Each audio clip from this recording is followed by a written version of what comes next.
4ஆம் வாக்கியம். 2 Corinthians chapter 5 verses 4.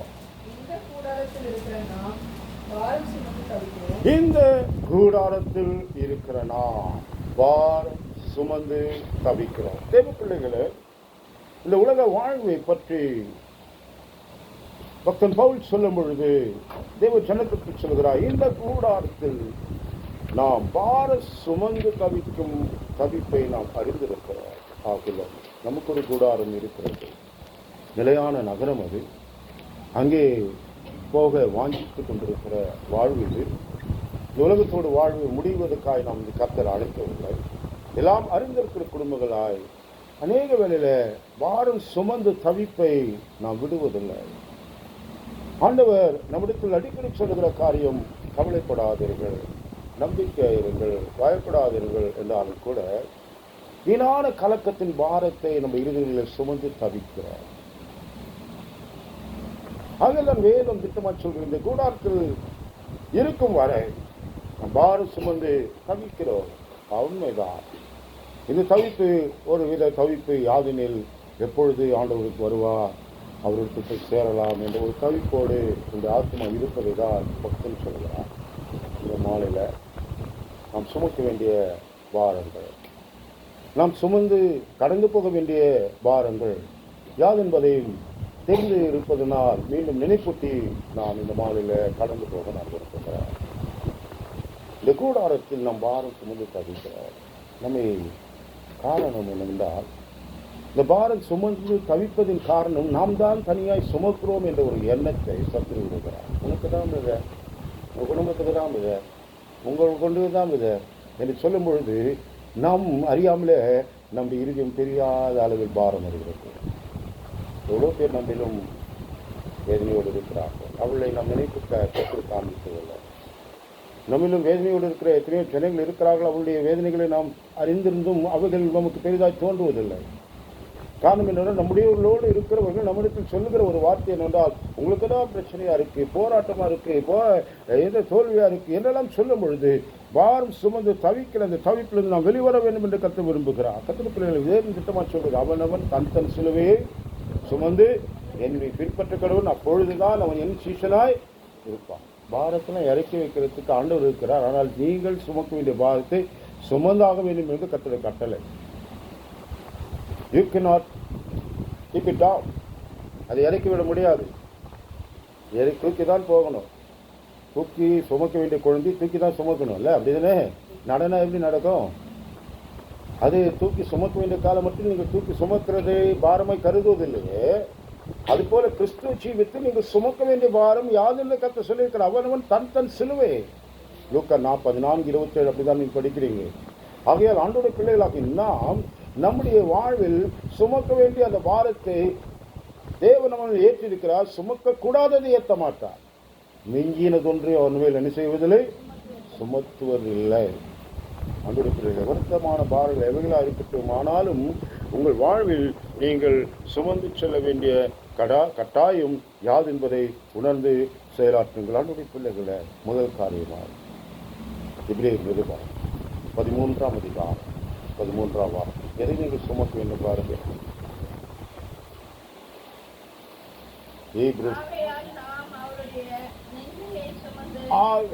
நாம் அவருடைய நிந்தையை சுமந்து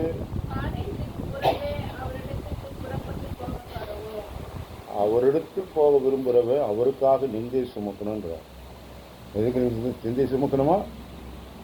ஆகையா நிலையான நகரம் இங்கே இல்லை, வரப்போகிறதை நாடி தேடுகிறதுனால் நீங்கள் என்ன செய்வேன் என்றால், அவர் பாலத்துக்கு புறம்பே பாடுபட்டதினால் நீங்களும் அவருக்கு பின்னே போக விரும்பினால் பாலத்துக்கு புறம்பே போகணும். பாலத்துக்கு புறம்பே போவது மாத்திரமல்ல, எதை சுமந்து கொண்டு போகணுமா? நிந்தை. சிலுவை என்பதை ஒரு நிந்தை தாங்க.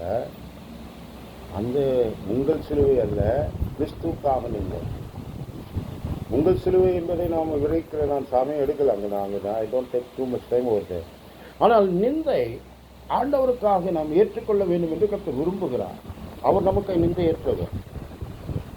பரிகசித்தார்கள், ஏளனம் பண்ணினார்கள், அவரை அநேக விதத்தில் அவரை மட்டுப்படுத்தினார்கள். ஆனாலும் அத்தனை நிந்தையும் பொருட்படுத்திக் கொண்டார், அத்தனை நிந்தையும் சகித்துக் கொண்டார், ஏற்றவராய் நடந்தார். கர்த்தருடைய பிள்ளைகள், அவருடைய வாழ்வில் அவருடைய ஜீவியத்தில் நடந்தவைகளை நாம் பார்க்கின்றோம். அதனால் ஆண்டவர் சொல்லுகிறார், இந்த நிந்தையெல்லாம் வரும். வாசிங்கள் ஏசாயாவின் புத்தகம் 51ஆம் அதிகாரம் 7ஆம் வாக்கியம். ஏசாயாவின் புத்தகம் 51ஆம் அதிகாரம் 7ஆம் வாக்கியத்தை வாசிப்போம்.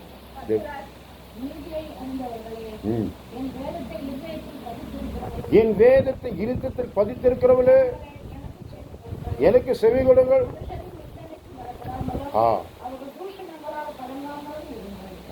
மனுஷன் நிந்திப்பாயா? நீ நல்லது செய்தாலும் அதை ஒன்று சொல்லி நிந்திப்பான், கெட்டது செய்தாலும் நிந்திப்பான். அது நிந்தை என்பது மனுஷனுடைய இயல்பா இருக்கு. அதனால் நீ அதை குறித்து பயப்படாது. நீ செய்ய வேண்டியதையும் நேர்த்தியாக செய்து முடிக்க வேண்டியதையும் உங்கள் வாழ்வில் நீங்கள் நடப்பிக்க வேண்டிய காரியங்களும் செய்வதில் மறந்துவிடாதீர்கள். அதனால் மனுஷன் நிந்தைக்கு பயப்படாதே. அவர் நிந்தித்த போது சோர்ந்தில்லை. காரணம் என்னடா, இவங்க சொல்றதெல்லாம் தெரியா, நான் அப்படியே சொல்லும், நல்லது சொல்லும், அடுத்த நிமிஷமே கொள்ளாதது சொல்லும். ராஜா வாழ்க, உன்னதத்தில் இருக்கிற ஒரு கோசனா என்று பாடின அதே குற்றம் தான். ஒரே வாரம்தான் நிந்தித்தார்கள், அகற்றும் என்றார்கள், வேண்டாம் என்றார்கள், தள்ளிவிடு என்றார்கள், அவரை கொன்றுவிடு என்கிறார்கள். உங்க ராஜாவரம் கொல்லலாம் என்றால் அவர் எனக்கு ராஜா இல்லை என்கிறார்கள். போனவானதையா இப்படிலாம் பேசுனீங்க, இந்த வார்த்தை விட. அதனால் ஆண்டோட பிள்ளைகளை மனிதனை சார்ந்தோம் என்றால் ஏமாற்றம் தான் நிச்சயமாகும். மனித புகழ்ச்சியை நாம் சார்ந்து கொண்டு வாழ்வோமானால் அதுதான் நம்முடைய மேன்மை என்று நினைத்து நாம் நம்முடைய ஜீவித்தை நகர்த்துவோமானால் நிச்சயமாய் நாம் ஏமாற்றத்துக்குள் தள்ளப்படுவோம் என்பது உண்மையாகும். அதனால் கிறிஸ்துக்காக நிந்தையற்று உங்களை அர்ப்பணித்துக் கொள்ளுங்கள். நீங்கள் சுமக்கத்தக்கதான பாரம் கிறிஸ்துக்கான நிந்தை. நீங்கள் தப்பு செய்து நிந்தை சுமக்கிறதில்ல, அவருக்கு நிந்தை. நீங்கள் பாளையத்துக்கு புறமே போனீங்கன்னா தான் நிந்தை வரும். அப்படி பாலைனா சொந்த கிராமத்தை விட்டுட்டு, சொந்த வீட்டை விட்டுட்டு வெளியே போய் பாருது இயேசுவை ஏற்றுக்கள் சொன்னீங்கன்னா தான் நிந்தை வரும். இன்னைக்கு கூட நான் அந்த பில்டர்ஸ் கூட பேசி கொண்டிருந்தேன். இதை போன நேற்று ஊழியம் போன அவனுங்க வந்தானுங்க, நீ ஏன் இங்கே வந்து செய்கிற, எப்படி செய்யலாம், வீடு எடுத்துட்டு பிரச்சனை பண்ணுறானுங்க, இதெல்லாம் இருக்குது. இங்கே சென்னைக்குள்ளே இப்போ பிரச்சனை, அவன் சென்னை சுற்றில் தான் இங்கே ஊழியம் போயிருக்காங்க. அப்போது இந்த மனிதனுடைய அதனால தான் நாங்கள் இவங்களை வர வச்சோன்றான், பிராமணர் சொல்கிறான் என்று அவர் ஒருத்தர் சொன்னார். ஆமாம், பாலைக்கு வெளியே போய் பாருங்க, உங்களை எப்படி நிந்திக்கிறாங்க. வீட்டில் இருந்தால் அவங்களுக்கு ஒன்றும் நிந்தனை இல்லை, மகிழ்ச்சியாக தான் இருக்கீங்க. நிந்தனையை சுமக்க பாளையத்துக்கு புறம்பே போங்க, பாளையத்துக்கு புறம்பே உங்கள் ஆண்டோட பிள்ளைகளை நிந்தையை ஏற்றுக்கொள்ள தயாராக நேசரி செய்தா. 69ஆம் சங்கீதம் 9ஆம் வாக்கியத்தில் நீங்கள் பார்க்கும் பொழுது தீர்க்கது நாய் தாவீதை திட்டமாய் சொல்கின்றார்.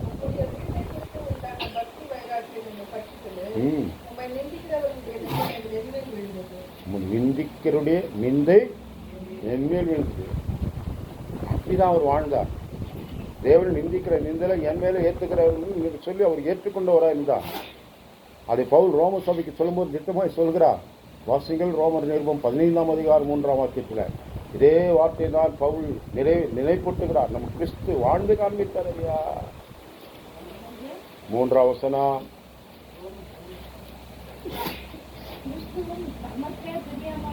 கிறிஸ்து தமக்கே பிரியமாய் நடவாமல்.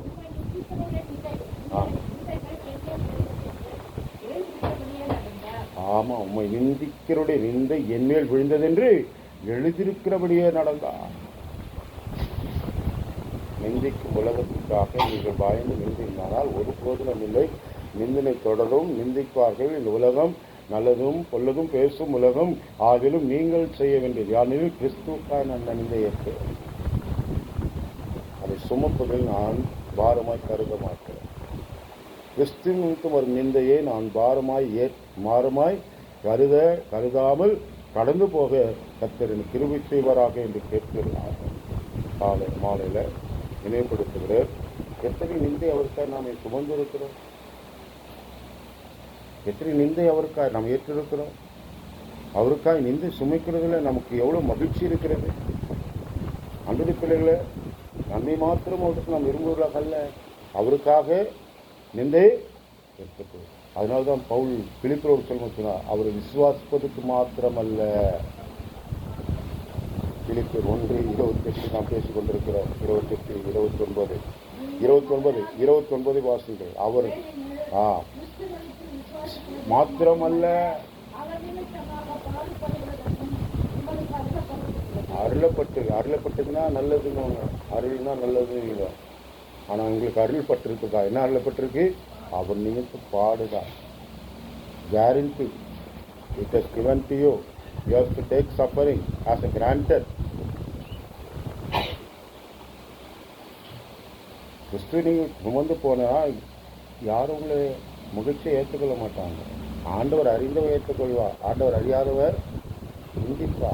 தேவையெல்லாம் வராயா, ஏதோ காசு தேவை போல இருக்கு, அதனால தான் வரா என்றெல்லாம் உலகம் சொல்லும். தெய்வ பிள்ளைகளாகி நாம் கிறிஸ்துக்காக எத்தனை நிந்தை எதனால் ஏற்றோம், எதற்காக ஏற்றோம் என்பதை நினைத்து பார்க்க இந்த மாலையில நினைப்படுத்துகிற ஒரு ஆளை சொல்லிக்கொண்டே இருக்கலாம். அடுத்த காலத்தில் போக வேண்டும். இன்னும் ஒரு வார்த்தை நாம் வாசித்து நாம் கடந்து போவோம். 123 சங்கீதம். 123 சங்கீதம் 3-4 வாக்கியத்தை கவனியுங்கள். நிந்தையின் இறுதிக்கு பிளந்து எனக்கு இறங்கும் கர்த்தாவே, எனக்கு நிந்தனினால் மிகவும் நிறைந்திருக்கிறோம்.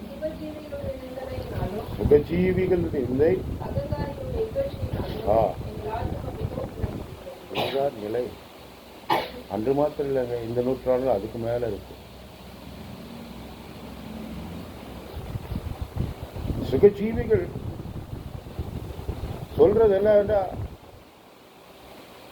ஆமா, என்ன பெருசா செய்யறாங்க என்ற அந்த வார்த்தை நாம் ஓடுகின்ற ஓட்டத்தில் தொய்வு உண்டாக்க சத்து கொண்டு வருகிற வார்த்தைகள் அவைகள்.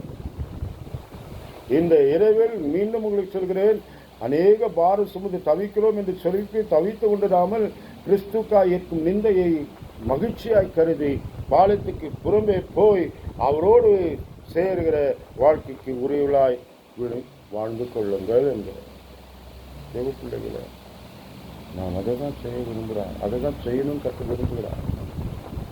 நான் சுமந்து செல்ல வேண்டிய ஏராளங்கள் இருக்கிறது. என்னை சுமக்கணுமா?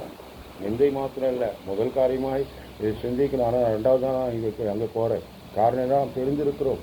126 சங்கீதம் 6 வாக்கியத்தில் சங்கீதக்காரத்தில் அள்ளித்தூம் விதையை அழுகணும். அள்ளித்தூம் விதையை சுமந்துன்னு போகணும். எதுக்கு அழுகணும்? ரொம்ப பாரமாக இருக்கு. கூட உதவி பண்ணுறதுக்கு வரலங்க. ஸ்டேஜில் தூக்கினா தூக்க மாட்டேன்றான்.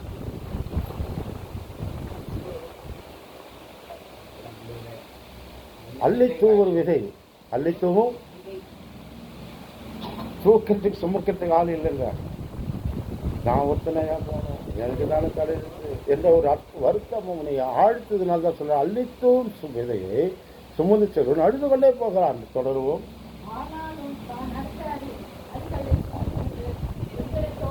கொஞ்சம் காணையா போய் விதைச்சிட்டினா என்ன உண்டாகும் என்றால் அறுப்பார், அறுத்து களைஞ்சிட்டு சேர்ப்பார். தேவ பிள்ளைகளே, மறந்து போக வேண்டாம். இந்த இரவில் ஒருவேளை நீங்கள் சுமந்து செல்லும் விதை என்னெல்லாம் விதை என்றால் ஏராள விதை இருக்கு. ஜபம் ஒரு விதை தான். நீங்கள் செய்ய நற்கிரி ஒரு விதை தான். நீங்கள் செய்கிற ஊழியம் வசனம் ஒரு விதை தான். அந்த விதையை நீங்கள் போய் விதைச்சிட்டீங்கன்னா நிச்சயம் பலன் உண்டு. அனைவரை நான் சொல்லியிருக்கிறேன், பாடத்துக்கு டைம் கொடுத்துருவா, ஜவம் கூட பிசினஸ் பண்ணிங்க, பைபிள் படிக்க கூட டைம் கொடுத்துருவா. ஆனால் ஜவம் பண்ணுறதுக்கு டைம் கொடுக்க மாட்டான் சத்துக்கு. காரணம் என்ன? ஜவம் பண்ணால் கற்று கேட்டுருவா. அவனுக்கு நல்லா தெரியும்.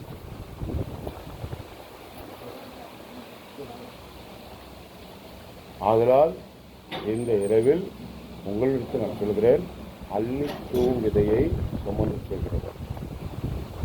அழுது கொண்டு நீங்கள் இந்த விதையை சுமப்பதில் பாரமாக இருக்கிறதா? இது வாய்க்குமோ அது வாய்க்குமோ கொடுக்குறோம். எதையும் தெரிஞ்சுன்னு கேட்குறாங்க. எதுக்கே நீ போயினுங்க தேவையில்லாமல்? அங்கே போய் சர்ச் ஸ்டாப் கொடுத்துருக்கீங்களா? அங்கே வந்து காணிக்க வருமா? யாராவது உனக்கு அவனுக்கு தருவானா? எதுக்கு தெரியாத ஊருக்கு போயினுக்கிற? என்னை பார்த்து கேட்குறான். இன்னொரு பிரச்சனை வந்த பிறகு என் பையன் முதல்ல கேட்குற ஒரு கேள்வி, அங்கே யாருன்னா தெரியுமா உனக்கு? எவனும் தெரியாது. இவ்வளோ காலம் 29 வருஷமாக போயினுக்கிற, எவனும் தெரிஞ்சு யாரும் தெரியணும்லாம் இல்லையா? போகிற இடத்துல எங்கே சொல்கிறாரோ அங்கே போகணும், அதுதான் நம்ம வேலை. இல்லை இல்லை அவன் போனால் அங்கே பிரச்சனை வரும், இங்கே பிரச்சனை தான் வரும். யாராருலாம் ஒன்றும் இல்லை. நம்ம வேலை போய் வெளியே தூக்கிட்டு வர வேண்டும் என்று பொறுப்பு கொடுத்துக்கிறார். அதை விளைச்சி அவர் போதுமானவர்கள் நம்பிக்கையோடு விதைக்கிறோம். என் வார்த்தை பெருமையாய் திரும்பாது என்று சொன்ன தேவன் உண்மையுள்ளவர் என்பதனால் நம்பிக்கையோடு விதைக்கிறோம். அதெல்லாம் நண்புக்குள்ளே கம்பீரமா நான் திரும்புவேன் என்ற தைரியம் உங்களுக்கு இருக்கட்டும். உங்களுடைய ஒரு பிரயாசம் வீணாகாது. கர்த்தருக்குள் படுகிற பிரயாசம் விருதாவாய் இராது என்று அறிந்து உறுதிப்பட்டவர்களாய் கர்த்தருக்குள் ஸ்தோத்திரத்தோடு கூட பெருகவர்களாய் இருங்கள். தேவ குடும்பங்களே, இந்த காலையில நீங்கள் உங்களை சுமக்கும் தேவனை மறந்து விடாதீர்கள். உங்களை சுமந்து இம்மட்டும் காத்த கர்த்தருக்காய் நீங்கள் நிந்தி சுமக்க உங்களை அர்ப்பணித்துக் கொள்ளுங்கள். அவர் உங்களை தூக்கி சுமந்தார். கழுகு தன் சட்டையை கலைத்து தூக்கி சுமப்பது போல் சுமந்தார். ஒரு தகப்பன் தன் பாலகனை சுமப்பது போல் சுமந்தார். தகப்பன தாய் தானே சுமப்பா, தாய் கர்ப்பத்தில் சுமப்பா, வெளியே வந்த பிறகு தகப்பன் தான் சுமப்பா. இதுதான் நம்ம பார்த்துருக்கிறது. இது கடவுள், இது கட்டாயம் நடந்திருக்கிறது. அதனால தான் அர்த்தம் தகப்பன் தன் பிள்ளை சுமப்பது போல் நான் சுமந்தேன். அதனால் நீங்கள் இந்த நல்ல இரவில் நினைவுங்கள். நீங்கள் சுமக்க வேண்டிய இரண்டாவது காரியம் அவருடைய வசனம் என்ற விதை, நற்கிரி என்ற விதை. இதெல்லாம் விதைக்கணும். அதை விதைத்து கொண்டே இருங்கள். அதுக்கான பலனை கம்பீரமாக இருப்பீர்கள். எப்படி இருப்பீர்கள்? கம்பீரமாக இருப்பீர்கள். நம்புங்கள். யாரு பார்க்குறாங்க? இல்லை, என் தேவன் பார்க்கிறார். நீங்கள் விதைக்க வேண்டிய விதை வாசிக்கலாம். நீதிமொழிகள் 11ஆம் அதிகாரம் 18ஆம் வசனம். நீதிமொழிகள் 11ஆம் அதிகாரம் 18ஆம் வசனம். நீதியை விளைக்கிறவன் பலன் பெறாமல் போக மாட்டாயா? அதான் முக்கியம். நீதியை விதைக்கிறவன் மெய் பலன் பெறுவான். நீதி விதையுங்கள். நீங்கள் நீதியை ஜனமாய் நில்லுங்கள். அநியாயம் பேசுறது அநியாயம் இது, செய்து அநியாயம் இது. ஐயோ, நீங்கள் ஒரு நாள் வாழ்ந்து பாருங்கள்லாம் கூட நிறைய பேர் என் கூட வரவங்களும் சொல்லிடுறாங்க. அப்போ ஆண்டோட பிள்ளைகளாகி நம்முடைய ஜீவியத்தில் நீங்கள் நீதி செய்ய விரும்புங்கள். நீதி விதையுங்கள். நீங்கள் நியாயத்தை செய்கிற கட்டுரை. அநியாயம் இந்த உலகம் நடந்து கொண்டா இருக்கு. நடக்கலாம் சொல்லலை. உலகத்தில் நடக்கிற கட்டில் உள்ளே நடக்கின்ற அது பிரச்சனையாக தான் இருக்கு. கர்த்தருடைய பிள்ளைகளாகி நாம் அதையெல்லாம் பார்த்து சகித்து கொண்டு போகிறவர்களாக மாத்திரல்ல, அதை ஏற்று போக வேண்டும் என்று கர்த்தர் அழைத்திருக்கிறார். தேவச்சரமாகி நீங்கள் மறந்து விட வேண்டாம். தேவ பிள்ளைகளே, இந்த நல்ல நாளில் நீங்கள் உணர்ந்து கொள்ளுங்கள். இதையை சுமந்து செல்கிறவர்கள் நீங்கள் அழ வேண்டியதில்லை. வாசிக்கலாம். நீதிமொழிகள் 22ஆம் அதிகாரம் 8ஆம் வாக்கியம். நீதிமொழிகள் 22. ஆமாம், அவன் உடனே அதை பற்றி நம்ம பிரச்சனை இல்லை. வாசிக்கலாம். அவன் ஒரு நாள் அது ஒழுங்கிடும். அநியாயத்தை விதைக்கிறவன் அவன் என்ன பண்ணுவான் என்றால், என்ன பண்றானா? அழிவை தான் அறுப்பான். எதுன்னு வச்சுங்க, வருத்தமா? அது எப்போங்க வருவான்? நல்லா தாங்க இருக்கிறான். அவன் தாங்க அது வாட்டு செய்கிறான் என்று. ஆனால் ஒரு ரோஜனை இல்லைங்க. அநியாயம் செய்து சம்பாதித்து உயர்வு பெறணும்னு விரும்புகிற உலகத்தில் நாம் ஓடிக்கொண்டிருக்கிறோம். இதில் மாத்திரம் நான் மட்டும் நீதியாக வாழ்ந்து, நான் மாத்திரம் நேர்மணி சொல்லு, நான் மாத்திரம் நீதினு சொல்லுன்னு அப்படியே கிடக்கிறதா? நான் கூட அப்படியே போகலாம் என்று சத்துரு நம்மை தூண்டிவிட சத்துரு ஏமாத்தினால் ஏமாறாது என்கிற அநியாயத்தின் வருமானம் எதற்கும் உதவாது. இதான் எது சொல்லு. அநியாயத்தின் வருமானம் ஒன்றுக்கும் உதவாது. அது கவுதாரி முட்டை. இன்னும் அதிகமாக இந்த தூரம் போனோம், நிறைய விஷயங்கள் பார்க்கலாங்க. நான் போகலை. நாம் அநியாயக்காரர்கள் அல்ல. ஆனால் உலகம் பேசும். அவன் ரொம்ப அதிகாரிங்க. அதெல்லாம் நீங்கள் நீதியை நில்லுங்கள் என்கிறேன். நீதி விளங்கட்டும். நீதி விளங்க செய்கிறவர் இருக்கிறார். உங்கள் நீதி விளங்க பண்ணுகிற உங்கள் நீதியை வெளிச்சத்தை போல பிரகாசிக்க செய்ய கர்த்தர் போதுமான இருக்கிறார். உலகம் அதற்கு அநியாயம் என்று முத்திரை போடும். நாம் செய்கிற நல்ல காரியத்தை கூட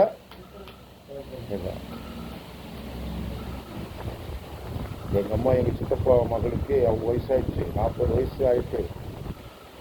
ஆயிட்டோடனே ஒரு மாப்பிள்ளையே கண்டுபிடிச்சி கொடுத்தாங்க. எங்கள் அம்மா வழியாக தான் வந்தது. எங்கள் சித்தி கோவப்பட்டாங்க. உன் பொண்ணு கொடுப்பியா? என் பொண்ணுக்கு கொடுப்போம்மா, என் பொண்ணு 40 வயசு ஆச்சுங்களா? என் பொண்ணு 40 வயசுனா இந்த நிலையில் இருந்துச்சுன்னா நிச்சயமாக நான் கொடுப்பேன். உன் மகளுக்கு ஒரு நல்ல வாழ்க்கை வாழணும், அதுக்கப்புறம் ஒரு நல்ல வாழ்ந்து சுகித்தாவே 2 பேருக்கு தற்காலிகள் வந்தார்கள். அது 40 வயசு அந்த அக்கா வந்து செங்கல் அரக்கோணத்தில் வசித்தார்கள் எங்கள் சித்தப்பா மகன். நீங்கள் இப்படிப்பட்ட ஒரு இடத்துல வந்து மாப்பிள்ளை கொடுக்குறீங்களே என்ன கேட்டாங்க. இல்லைம்மா உங்களுக்குமாம்மா, ஆனால் அதுக்கு முத்திரை உலகம் என்ன சொல்லுது, உங்களுக்குன்னா செய்வியா, அப்படின்னா செய்திருப்பியா, அப்படின்னா நியாயமானது செய்யணும் நாங்கள் விரும்புகிறோம்யா, நல்லது செய்யணும்னு விரும்புகிறோம், நல்லா இருக்கணும்னு நாங்கள் விரும்புகிறோம், நன்மை பெறணும்னு விரும்புகிறோம், அதுதான் ஆசம். ஆனால் உலகம் உங்கள் நன்மையை எதிர்பார்க்காது, அல்லது நன்மை என்று சொல்லாது, நன்மை என்று அது போற்றாது. அது என்ன செய்யும்? யோசிக்கும், ஏளனம் பண்ணும், நிந்திக்கும், ஏராளங்கள் செய்யும். ஆனால் நீங்கள் உங்கள் நற்கிரியை விதைத்து கொண்டிருக்கிறீர்கள். எதை செய்து கொண்டிருங்கள்? நற்கிரியை விதைத்துக் கொண்டு, நீதியின் நற்கிரியை விதைத்துக் கொண்டிருங்கள். அது நீங்கள் அற்பீர்கள். நீதிமானுக்கு செம்மையானவருக்கு மகிழ்ச்சி விதைக்கப்பட்டிருக்கு, நீங்கள் அறுப்பீர்கள். நம்புங்கள், அந்த மகிழ்ச்சியோடு நிறைவேற்றுங்கள். அதனால தான் சொன்னார், நீர்நிலம் பொருந்தி வாய்நிலை பார்த்து விதைக்கிறவன் வாக்கியவான். விதைத்தினே இருக்கணும். நம்ம அவங்க விதைக்கிறாங்களா, அவங்க செய்கிறாங்களா, அவங்க எனக்கு செய்கிறாங்களா, நான் எனக்கு போய் செய்யணும், அவங்க யாரும் செய்யலையா, நான் செய்வேன். என் காரியம் நற்கிரியை செய்கிறது தான். ஓடி போய் என்னது செய்து நிற்கிற, உனக்கு கேட்டாங்களா, கேட்கலையா, தெரிஞ்சுட்டு நான் செய்வேன். இது என்னுடைய வேலை என்று ஆண்டுடைய பிள்ளைகள் நாம் உணர்ந்து கொள்ள வேண்டும் என்று கர்த்தர் விரும்புகிறார். தேவைகளோடு இருக்கிற தேவைங்க காரியங்களை செய்ய வேண்டிய கர்த்தருடைய பிள்ளைகளாய் நாம் நிறைவேற்றுவதாக இருப்போம் என்கிறேன். வாசிப்போம். நீ ஓசியாவின் தீர்க்கன் சொல்கிறார் பாருங்க. ஆண்டவர் ஓசியா வழியா சொல்கிறார். தானியேலுக்கு அடுத்த புத்தகம் 10ஆம் அதிகாரம் 12ஆம் வசனம்.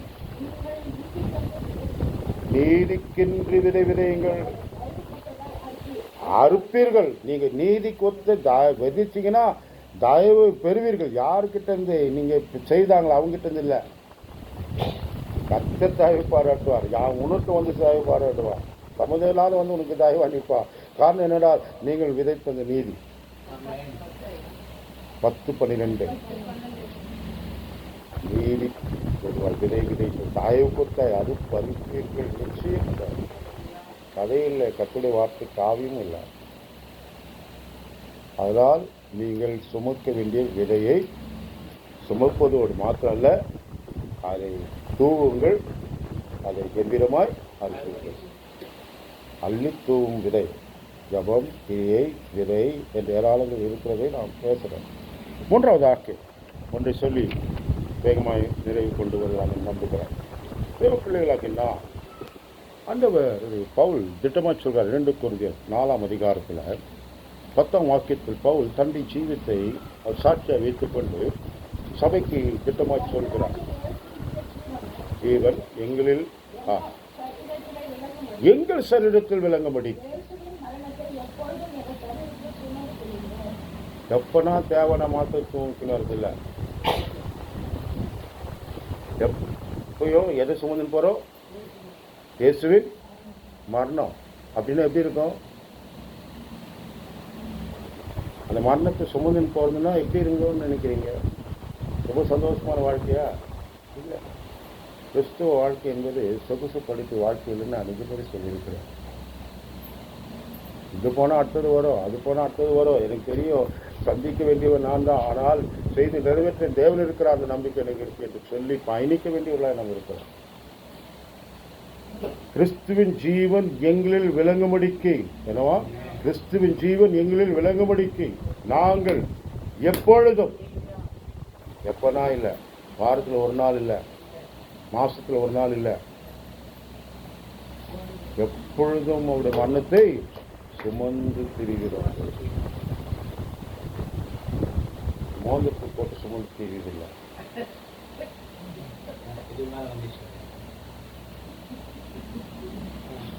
கிறிஸ்துவின் மரணத்தை எப்போது சுமக்க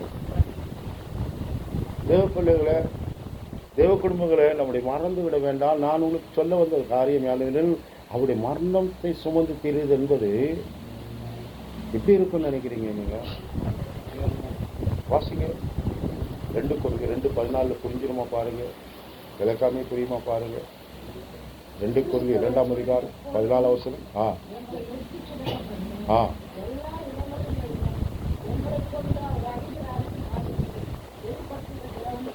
இப்போ மரணத்துக்குன்னு வாசனை ஒன்று இருக்குல்ல. இப்போ மரண கீழே தான் வாசிப்பீங்க பாருங்க. வாசிங்க வாசிங்க.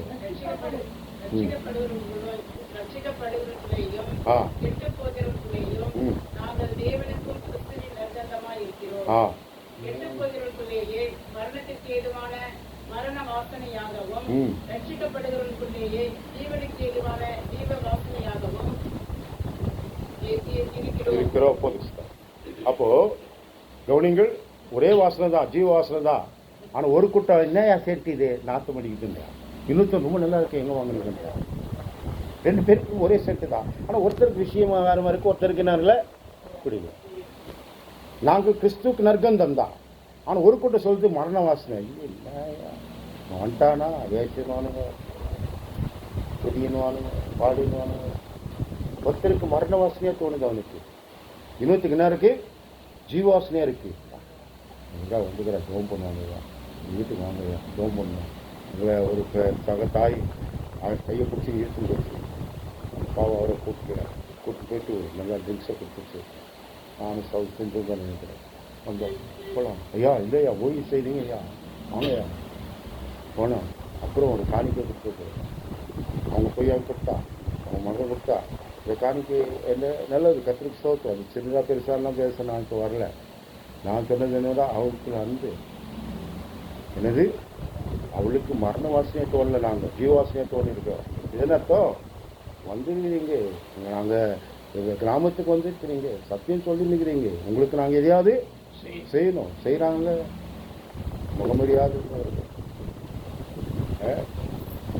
நம்ம கிறிஸ்டின் சர்ச்சினால உதைக்கனா இல்லையா, சர்ச்சை பூர்த்தி செய்ய வாங்க இல்லைன்றான் அப்படின்னு பார்த்துருக்கீங்களா?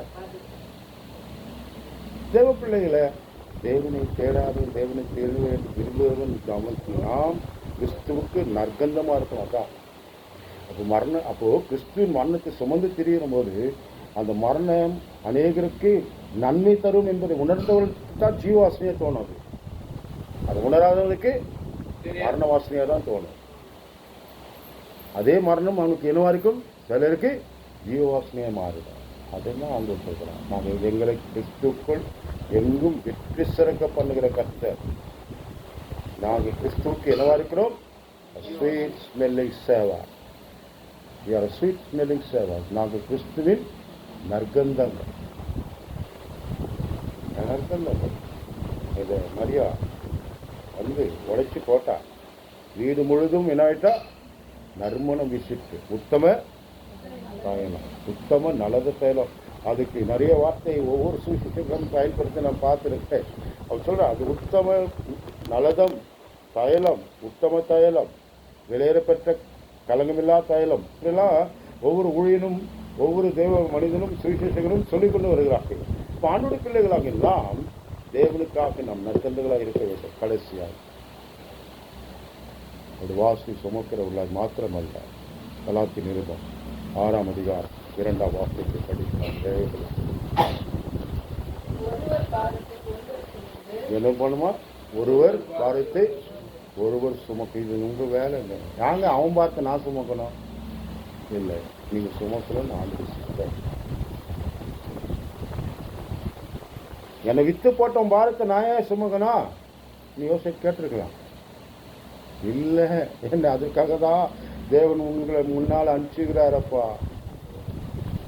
புரிஞ்சுட்டேன், உங்களுக்கு எல்லாவற்றுக்கும் நன்மை செய்வேன், வாருங்கள், தேசத்தின் கொழுமையை புசிப்பீர்கள், தேசத்தின் கொழுமையை புசிப்பீர்கள், நான் இருக்கிற வாங்கன்றான். பாரத்தை சுமக்க தயாரா இருக்கிறான். பாரம் ஏற்றினவங்க இவங்க தான். அதில் அவன் மனசில் துளியும் அது இல்லைங்க.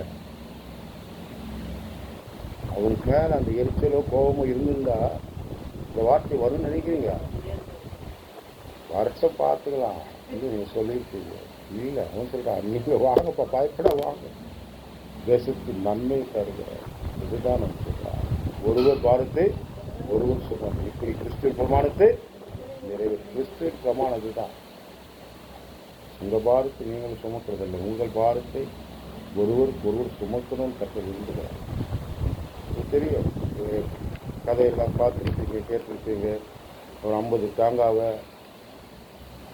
ஒரு 10 பேர் இல்லை, 50 தேங்காவை 50 பேர் இல்லை, 55 பேர் சுமந்துருந்தாங்க.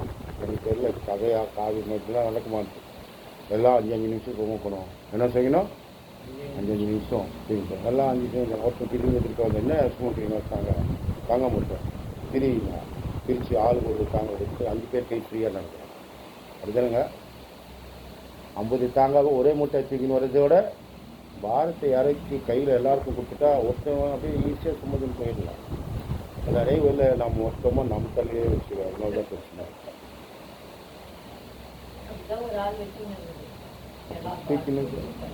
இறக்கி வைக்க கர்த்தர் இருக்கிறார், இறக்கி வைக்க தேவஜனம் இருக்கிறது, இறக்கி வைக்க தேவ பிள்ளைகள் இருக்கிறார்கள். நம்புங்கள், அவங்கள்கிட்ட மாத்திரம் இறக்குங்க. எல்லாருக்கிட்டையும் போய் உங்கள் பாரத்தை சொன்னீங்கன்னா அது 100 இடத்துல பரவி கிடக்கும். ஆனால் யாருமே தெரியாது. நான் இவன்கிட்ட ஒன்று தானே சொன்னேன்னா வீட்டில் உங்களுக்கு செபிக்கிறவர்களுக்கு மாத்திரம் உங்கள் பாருங்கள், பொழுது கொள்ளுங்கள்.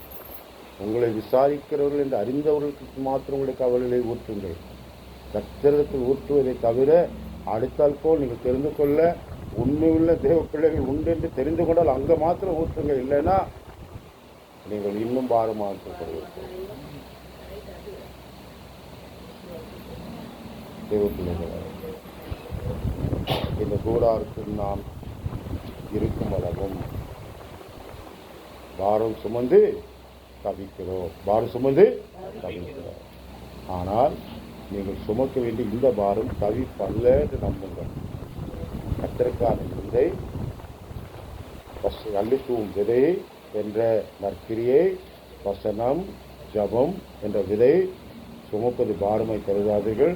3 கிறிஸ்துவின் மரணத்தை எப்பொழுதும் சுமப்பதை பாரமாய் கருதாதீர்கள். அது நற்கந்தமாய் எங்கேயும் போங்க. எங்கே போனாலும் நாங்கள் எங்கிட்ட நாங்கள் கிராம ஒழிப்புக்கு இப்போ தான் போகல. 1984 எவ்ரி சண்டே போவோம். கிராம ஒழியம் இருக்காது, இது சென்னை சிட்டிக்குள்ளே தான் போயிருந்தோம் காலத்தில். இப்போ தான் கிராமமாக போயிருக்கிறோம். அந்த 84 நான் ஞானஸ்தானம் பெற்ற இது ரோட்டில் நின்று பேசணும். என்னப்பா எனக்கு பேச தெரியாது.